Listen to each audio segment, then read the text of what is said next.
Hello students, Kamlesh Singh second year के physics के लिए हम लोग लेके आए हैं आज इलेक्ट्रोमैग्नेटिक इंडक्शन। मैग्नेटिज्म के बाद अगला पार्ट है इलेक्ट्रोमैग्नेटिक इंडक्शन। वैद्युत चुंबकीय प्रेरण।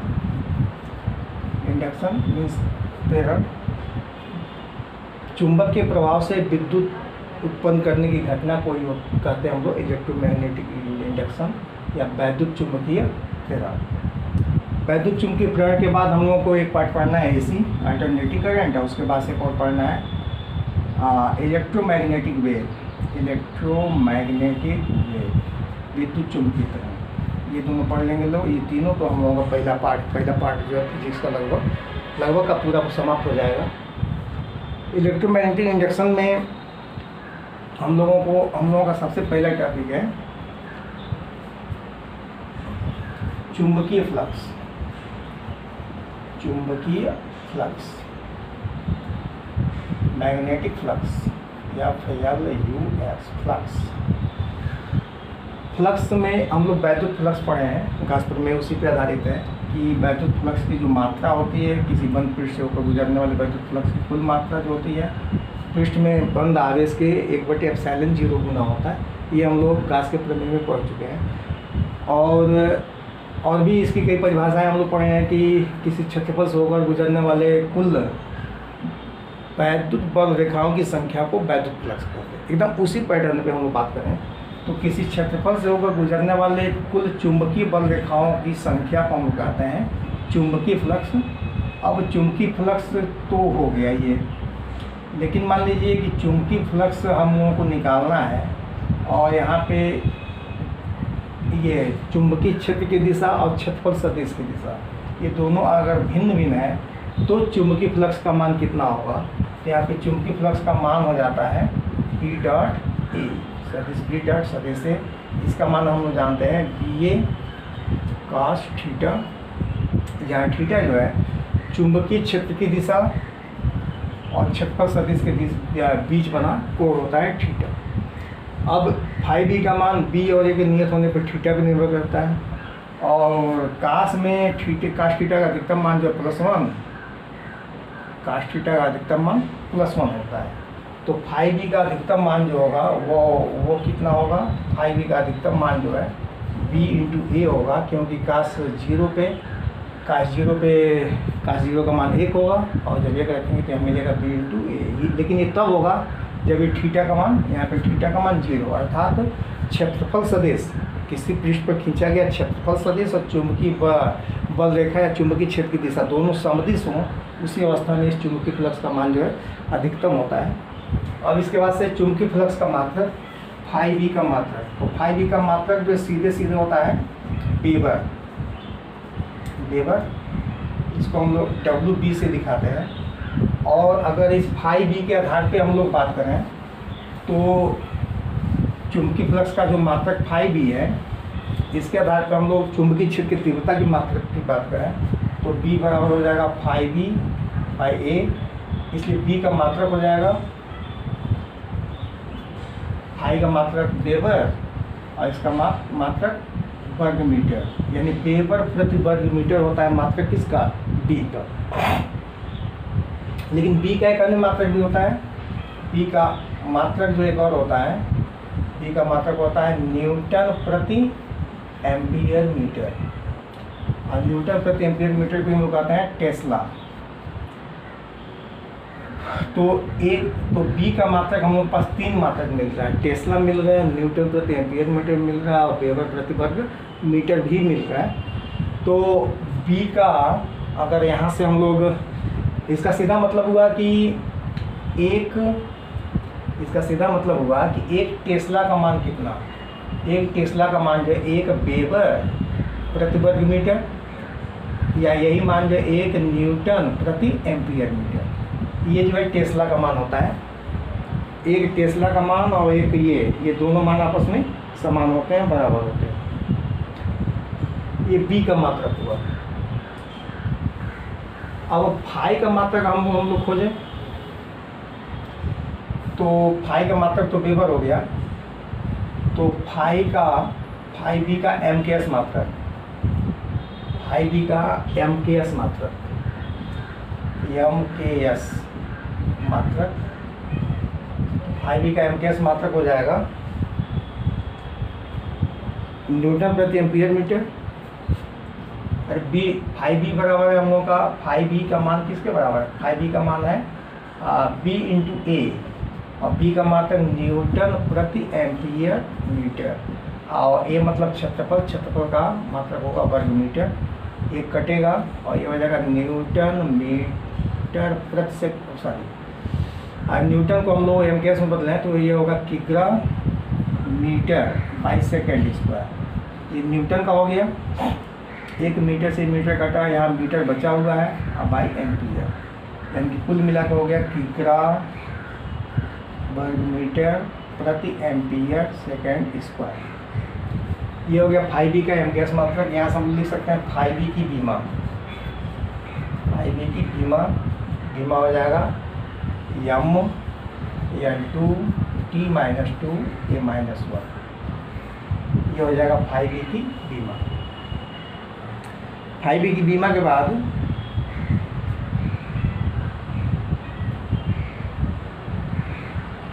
विद्युत चुंबकीय प्रेरण के संबंध में हम लोग बात करेंगे।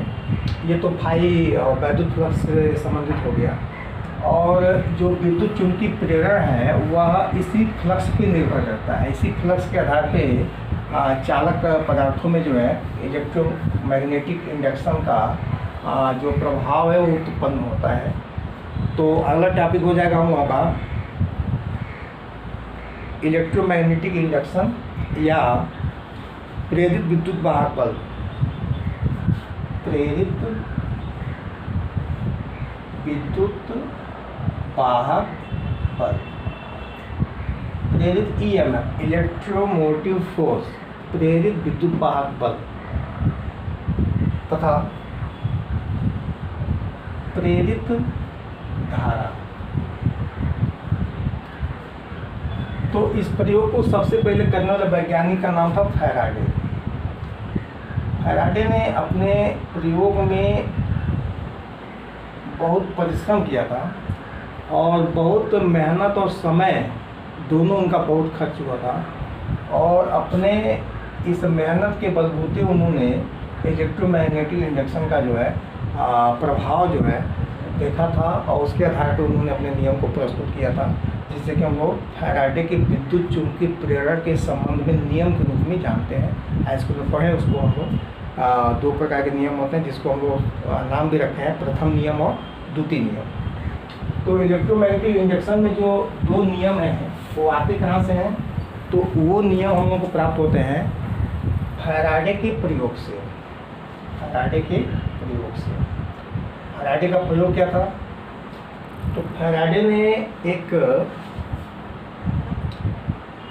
कुंडली लिया था, और इस कुंडली को संबद्ध कर दिया था एक धारामापी से, या एक जो उपस्थित या धारा को बता सके ऐसे एक धारामापी कह लीजिए।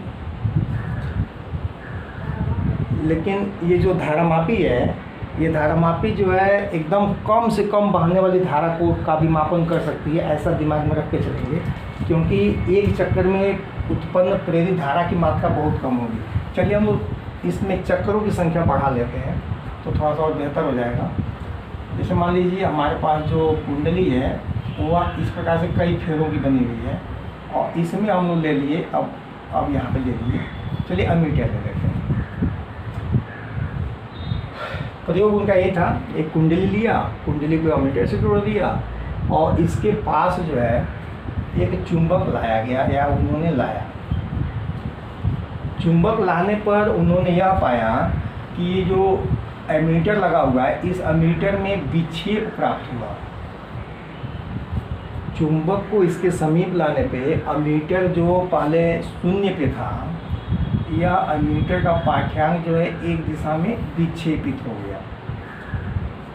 एक बार फिर शुरू से, इस प्रकार की एक कुंडली लिया, और इस प्रकार की कुंडली लेने के बाद फैराडे ने अपने प्रयोग में यह देखा कि जब एक चुंबक के किसी ध्रुव को, उत्तरी ध्रुव को या दक्षिण ध्रुव को, जब हम चुंबक के समीप लाते हैं तो एमीटर में विक्षेप प्राप्त होता है। पहला स्टेप।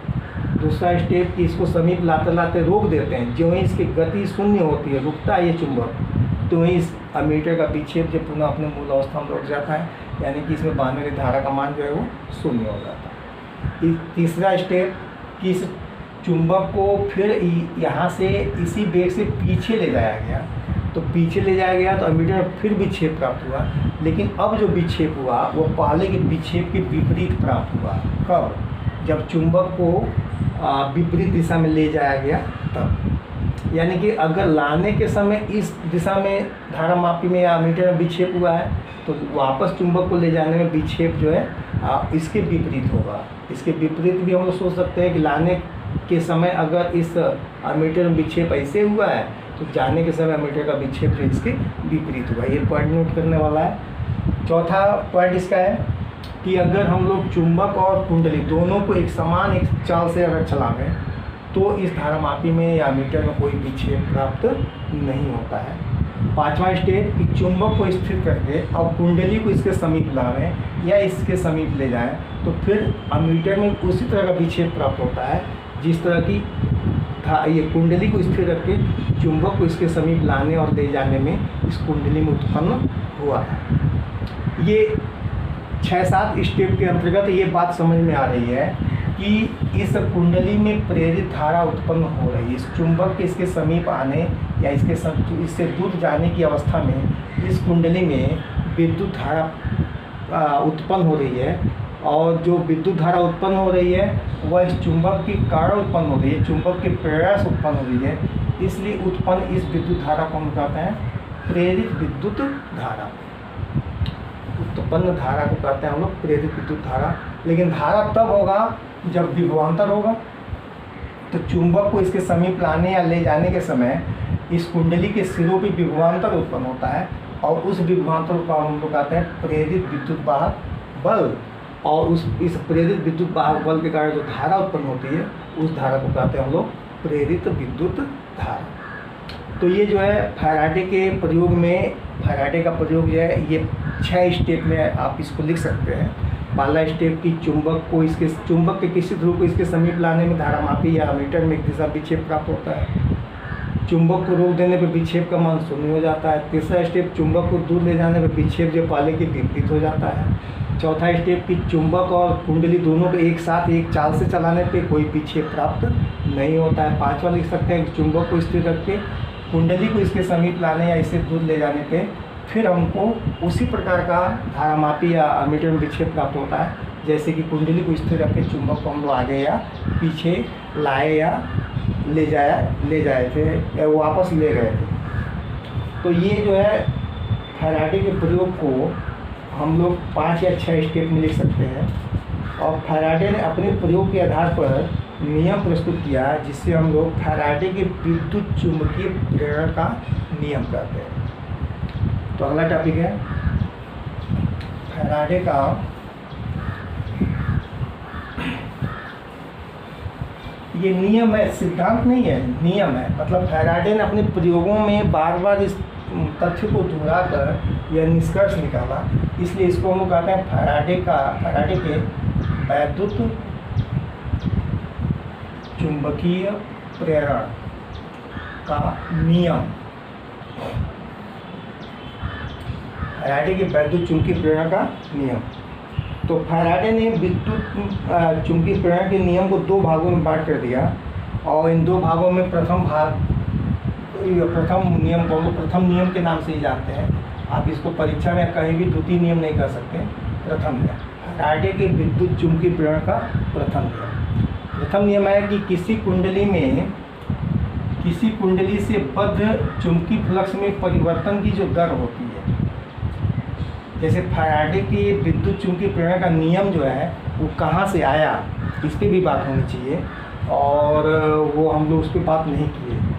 फैराडे के विद्युत चुंबकीय प्रेरण के कारण, यहाँ हम लोग बात करें प्रेरण का कारण, कि इसमें फैराडे ने अपने प्रयोग में सिर्फ ये देखा कि जब चुंबक और कुंडली के बीच में सापेक्ष गति है तो ही कुंडली में धारा उत्पन्न हो रही है।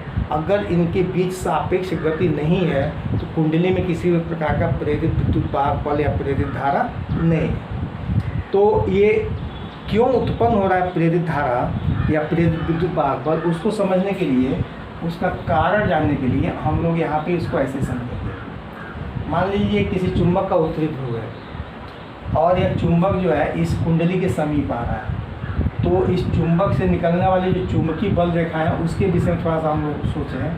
तो चुंबकीय बल रेखाएं जो है कुछ इस तरह की होंगी, बहुत सारी ऐसी चुंबकीय बल रेखाएं होंगी जो इस कुंडली से होके जाएंगी, बहुत सारी ऐसी चुंबकीय बल रेखाएं होंगी जो इस कुंडली से होकर नहीं जाएंगी। लेकिन जैसे जैसे ये चुंबक जो कुंडली के समीप आएगा, तो एक ही परिवर्तन हम लोगों को दिखाई दे रहा है कि इस कुंडली से होकर गुजरने वाली बल रेखाओं की संख्या में परिवर्तन होगा। जैसे अगर ये दूर है तो इस क्षेत्रफल से बहुत कम चुंबकीय बल रेखाएं गुजरेंगी, और जैसे जैसे समीप आता जाएगा वैसे वैसे इस बंद सर्किट से होकर गुजरने वाली बल रेखाओं की संख्या जो है बढ़ता जाएगा। यानी कि जो इसमें प्रेरित विद्युत बल और प्रेरित धारा को उत्पन्न होने का कारण है, वह कारण यहाँ एक ही दिखाई दे रहा है कि जब जब इस कुंडली से बद्ध चुंबकीय बल रेखाओं की संख्या का मतलब चुंबकीय फ्लक्स, जब इस कुंडली से बद्ध चुंबकीय फ्लक्स में परिवर्तन होगा, तभी जाके इस कुंडली में प्रेरित विद्युत वाहक बल उत्पन्न होगा। तो प्रेरित विद्युत वाहक बल उत्पन्न होने का मुख्य कारण जो है यही है कि कुंडली से बद्ध चुंबकीय फ्लक्स के मान में परिवर्तन का होना। क्योंकि कुंडली को स्थिर रख के चुंबक को दूर ले जाएंगे तभी फ्लक्स का मान घटेगा, तब भी धारा बहेगी, और कुंडली को स्थिर रख के चुंबक को इसके समीप लाएंगे तब इससे बद्ध फ्लक्स का मान बढ़ेगा, तब भी धारा बहेगी। या चुंबक को स्थिर रख के कुंडली को आगे या पीछे किया जाए, उस अवस्था में भी इस क्षेत्रफल से बद्ध फ्लक्स के मान में परिवर्तन होगा और इस बंद कुंडली में धारा या प्रेरित विद्युत वाहक बल जो उत्पन्न होगा। तो कुल मिला के ये कहा जा सकता है कि कुंडली में धारा तभी उत्पन्न होगी जब किसी चुंबक के कारण इस कुंडली से बद्ध चुंबकीय फ्लक्स के मान में परिवर्तन हो। और चुंबकीय फ्लक्स के मान में परिवर्तन अगर नहीं है तो धारा शून्य होगी, अगर परिवर्तन है तो उसमें प्रेरित विद्युत वाहक बल और प्रेरित धारा दोनों होगा। अब इसी आधार पे फैराडे ने अपने विद्युत चुंबकीय प्रेरण का नियम प्रस्तुत किया था। तो अब हेडिंग हो जाएगा फैराडे के वैद्युत चुंबकीय प्रेरण का नियम में इसमें प्रथम नियम, और प्रथम नियम में स्पष्ट उसी बात को कहा गया है जिसको हम लोग विद्युत चुंबकीय प्रेरण के कारण में समझें, उसी को कि किसी भी बंद कुंडली या बंद परिपथ में प्रेरित विद्युत वाहक बल का मान उस कुंडली से बद्ध, उस बंद परिपथ से बद्ध कुल चुंबकीय फ्लक्स के परिवर्तन के समय दर के ऋणात्मक मान के बराबर होता है। कोई कांस्टेंट नहीं, सीधे इनका नियम था कि किसी भी बंद कुंडली या बंद परिपथ से होकर बदलने वाले फ्लक्स की जो मात्रा होती है उसका समय दर का जो मान का जो ऋणात्मक मान होता है, समय दर का ऋणात्मक मान जो होता है वह उस बंद कुंडली में उत्पन्न प्रेरित विद्युत वाहक बल के बराबर होता है। एक बार फिर सुनिए इसको ध्यान से। किसी बंद परिपथ में प्रेरित विद्युत वाहक बल का मान उस परिपथ से होकर गुजरने वाले चुंबकीय फ्लक्स के समय के साथ परिवर्तन के दर के ऋणात्मक मान के बराबर होता है। गणितीय रूप में उसको लिखते हैं सिर्फ हम क्या, E = -del∅/del t। ये ऋण चिन्ह जो उसी में आता है। ये ऋण चिन्ह क्यों लिया जाता है इसको हम बाद में इस पर एक्सप्लेनेशन लेंगे लोग। और ये हो गया प्रथम नियम।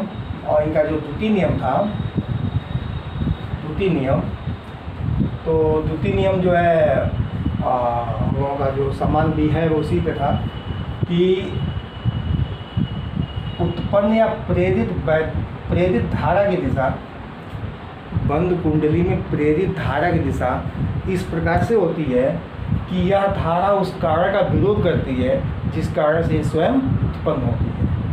किसी भी बंद कुंडली में प्रेरित धारा की दिशा, किसी चुंबक को इसके समीप लाएंगे तो इसमें धारा बहेगी और चुंबक जब इसके समीप आएगा तो धारा कैसे बहेगी, तो धारा इस प्रकार से बहेगी कि इसमें अगर चुंबक को इसके समीप लाएंगे तो ये कुंडली जो चुंबक के अपने पास आने का विरोध करेगा, और चुंबक के अपने पास आने के विरोध करने के क्रम में इसमें जो धारा बहेगी वह इस प्रकार से बहेगी कि इस कुंडली का इधर वाला फेस, सामने वाला फेस जो उत्तरी ध्रुव का काम करेगा, और वह उत्तरी ध्रुव चुंबक का उत्तरी ध्रुव होगा, और वह चुंबक का उत्तरी ध्रुव इस चुंबक के उत्तरी ध्रुव को आने का विरोध करेगा।